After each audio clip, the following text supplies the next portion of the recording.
Please welcome Miss Quel. Hi, Quel. Nagtrabaho ka sa Qatar bilang isang Waitress po. waitress, isang restaurant o bar, ano? Sa ano po, restaurant, coffee shop. Coffee shop. Ilan taon ka sa Ano abroad? pa, 3 years po, 1998 po hanggang 2001. So, paano ang naging buhay mo sa Qatar? Ay, swerte po kasi pagkadating ko po doon, nakilala ko po yung asawa ko. Nakapag-asawa ka doon? Foreigner po. Tiga saan Manager siya? namin. Sa ano po, sa Jordania po siya. Manager nyo. Apo. So, nung pumasok ka doon, siya yung manager. Opo. Tiga saan siya? Doha, Qatar po. So, Pero Jordania po siya. Jordanian siya. Doon po siya na pinanganak sa Doha, Qatar. So, paano mo naramdaman na type ka niya? Nagustuhan niya po ako eh. Tapos, paano mo naramdaman na parang iba yung pagtingin niya sa'yo? Ano po in-interview niya po ako, tapos binigyan niya po ako ng pera sa sobra. Hindi pa po ako nag-uumpisa pong magtrabaho, may sobra na pong binigay. Wow, galante ha? Galing ha? Tapos po, Will, yun po, sabi niya, mag-resign ka na, tapos punta ka na ng Pilipinas. Ayun na, papakasalan niya na daw ako. Kaya nag-resign po ako. Tapos, talagang, Opo, sumunod siya dito, pinakilala ko siya sa mga parents. seryoso. Opo, seryoso, kaya 10 years nga po kami ngayon dito eh.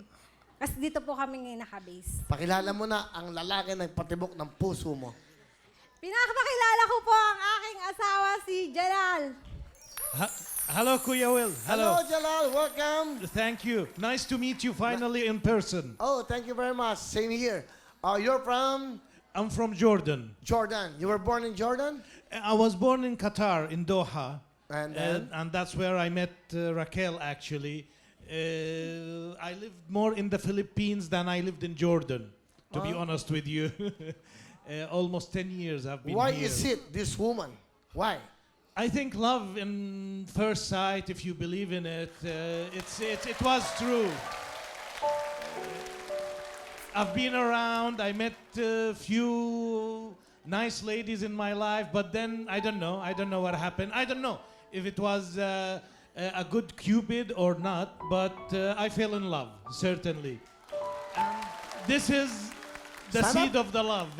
That's the seed. This is the seed, The Hazem, seed. our son. You put the seed. You put the seed in the soil. What do you want to tell your wife? Baby, you know that I always love you and I will always love you. Good luck. You have been dreaming of this day to be in front of Will. I love you and I will always love you. Thank you for taking care of me and Hazem. Thank you for being there for me. Thank you for your patience also with me for my work and irregular hours and traveling, etc. Thank you for taking care of this young chap. And I love you always. Love you. Sarap naman. Wow. How about you, Hazem? What do you want to tell your mom? Maraming salamat sa sa mga bagay na ginawa mo sa ating pamilya. Pagdidiling.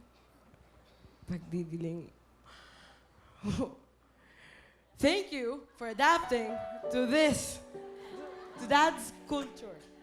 I would like to thank you for everything that you have done to us. Much easier in English. That's cute. That's cute. It's okay. You want to And, add more? Sure. And I would love to thank you for taking care of me for sometimes for me to get a little bit angry and start shouting.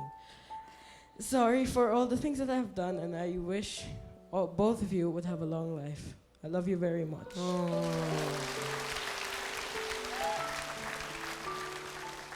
Hi, Dad.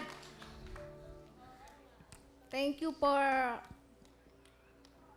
being patient, being understanding and patient. Sometimes we have trial our lives, but we are still together. Thank you for the love. Minsan, makulit po ako. I'm stubborn. Sometimes I'm stubborn. You are very patient. Thank you, Daddy. I love you so much. And to Hasem, sana always listen to mommy. Yun lang, mahal na mahal kita, Hassan. Okay. Okay na? Thank you very much. Palapapan natin, of course, Mr. Cal from Doha, Qatar, Dalal, Halal, and of course, Hazem.